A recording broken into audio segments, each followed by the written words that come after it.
La France commémorera, le mardi 7 janvier, le 10e anniversaire des attaques contre le magazine satirique français Charlie Hebdo et un supermarché Kasher, dans lesquelles 17 personnes ont été tuées par des assaillants islamistes en janvier 2015. Le 7 janvier 2015, les locaux de Charlie Hebdo ont été pris d'assaut par deux hommes armés, les frères Saïd et Chérif Kouachi, qui ont ouvert le feu et tué 12 personnes.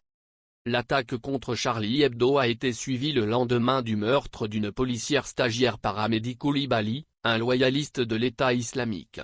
Le jour suivant, il a attaqué un magasin juif en périphérie de Paris, où il a tué 4 otages avant d'être abattu par la police.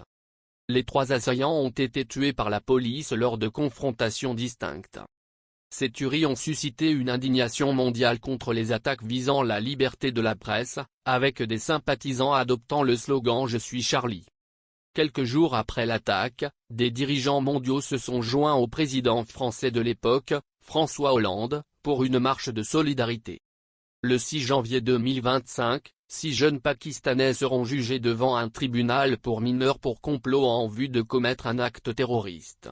L'un d'eux est l'auteur de l'attaque qui a grièvement blessé au visage 2 personnes, un jeune homme et une jeune femme, devant les anciens locaux de Charlie Hebdo en septembre 2020. Cette attaque à la hachette est survenue alors que le procès de l'attentat du 7 janvier 2015 contre le journal satirique se déroulait depuis 3 semaines. Peter Chérif, accusé d'être l'architecte de l'attaque contre Charlie Hebdo, a été condamné à la réclusion à perpétuité le 3 octobre 2024, après près de 3 semaines de procès.